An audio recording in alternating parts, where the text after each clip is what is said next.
इस वीडियो में हम बात करेंगे 8th पे कमीशन की। आपकी सैलरी और पेंशन में कब होगा इजाफा, इससे जुड़े कुछ 5 बड़ी अपडेट्स आ गए हैं जो आपको जानना बहुत ज़रूरी है। तो इसलिए वीडियो के आखिर तक बने रहिएगा। नमस्कार, आप देख रहे हैं न्यूज़ 18। मैं हूं आपके साथ श्रुति श्रीवास्तव। केंद्रीय कर्मचारियों और पेंशनर्स की नई सैलरी के लिए 8वें वेतन आयोग ने काम तेज कर दिया है। दिल्ली के दफ्तरों से बाहर निकलकर आयोग अब सीधे अलग अलग राज्यों में जाकर कर्मचारियों की समस्याएं सुन रहा है।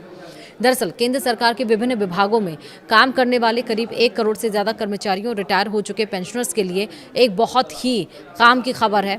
हर महीने बैंक खाते में आने वाली सैलरी और पेंशन में बढ़ोतरी का जो इंतजार आप लोग कर रहे थे, वह प्रक्रिया अब तेजी से आगे बढ़ रही है।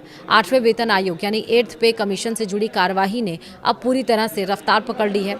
जस्टिस रंजना प्रकाश देसाई की अध्यक्षता में बना यह आयोग अब फाइलों से निकलकर जमीनी स्तर पर काम कर रहा है। देश के अलग अलग राज्यों और केंद्र शासित प्रदेशों में कर्मचारी यूनियन और पेंशनर्स के गुटों के साथ आयोग की अहम बैठकें लगातार जारी हैं। अगर आप भी इस बात को लेकर उत्सुक हैं कि नया पे स्ट्रक्चर कैसा होगा, बेसिक सैलरी कितनी बढ़ेगी और पेंशन का रिवीजन किस तरह से किया जाएगा, तो 8वें वेतन आयोग की तरफ से आ रहे इन 5 सबसे जरूरी अपडेट्स को जानना आपके लिए बेहद जरूरी है। सबसे पहले तो बता दें कि वेतन आयोग का काम सिर्फ दिल्ली के दफ्तरों में बैठकर नहीं हो रहा है। फिलहाल यह आयोग अपने परामर्श और विश्लेषण वाले बेहद अहम दौरे से गुजर रहा है। इसका सीधा मतलब यह है कि आयोग के सदस्य अलग अलग राज्यों में जाकर वहां के कर्मचारियों और उनकी यूनियनों की दिक्कतें सुन रहे हैं। दक्षिण भारत में चेन्नई यानी तमिलनाडु के भीतर 7 और 8 सितंबर को महत्वपूर्ण परामर्श बैठकें रखी गई हैं। इसके ठीक बाद 9 सितंबर को पुडुचेरी में भी सुनवाई का समय तय किया गया है।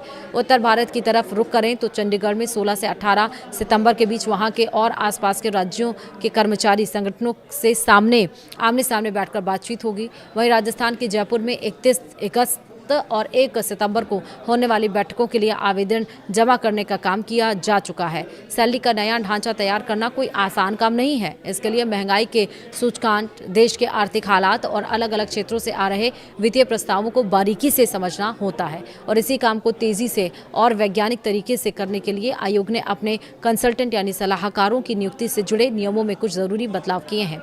इन विशेषज्ञों की मदद से जो रिपोर्ट तैयार होगी वह पूरी तरह से सटीक और ठोस आंकड़ों पर आधारित होगी।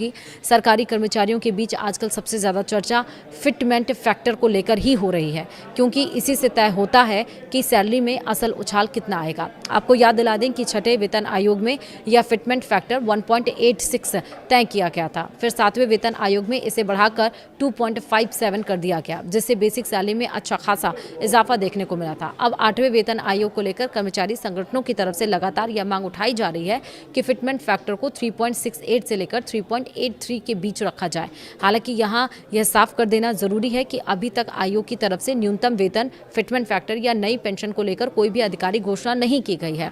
आखिरी फैसला आयोग की पूरी रिपोर्ट और उसके बाद सरकार की मंजूरी पर ही निर्भर करेगा। इस बार वेतन आयोग की यह साफ मंशा है कि पूरी प्रक्रिया एकदम लोकतांत्रिक और पारदर्शी रहे। कोई भी फैसला सिर्फ बंद कमरों में लेने के बजाय आयोग हर विभाग के कर्मचारी प्रतिनिधियों, स्थानीय परिसंघों और पेंशनर एसोसिएशन को पूरा मौका दे रहा है। लोग अपनी समस्याएं और सुझाव लिखित रूप में या फिर बैठकों में मौखिक तौर पर सीधे आयोग के सामने उठा सकते हैं। तय समय सीमा के मुताबिक 3 नवंबर 2025 को गठित किए गए इस 8वें वेतन आयोग को अपनी पूरी रिसर्च, सिफारिशें और फाइनल रिपोर्ट तैयार करके सौंपने के लिए 18 महीने का वक्त दिया गया है।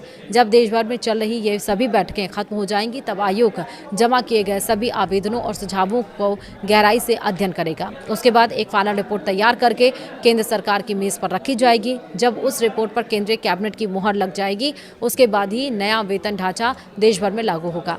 चूंकि 8वां वेतन आयोग अभी शुरुआती बातचीत और आकलन के दौर से गुजर रहा है, इसलिए कोई भी नया फॉर्मूला अभी तक आधिकारिक रूप से पास नहीं हुआ है। ऐसे समय में अक्सर कई तरह की अफवाहें तेजी से फैलने लगती हैं। सभी कर्मचारियों और पेंशनर भोगियों को यही सलाह दी जाती है कि वे इधर उधर की बातों पर ध्यान देने के बजाय सही और पुख्ता जानकारी के लिए सिर्फ 8वें वेतन आयोग के आधिकारिक पोर्टल या वित्त मंत्रालय की तरफ से जारी होने वाले आधिकारिक बयानों पर ही भरोसा करें।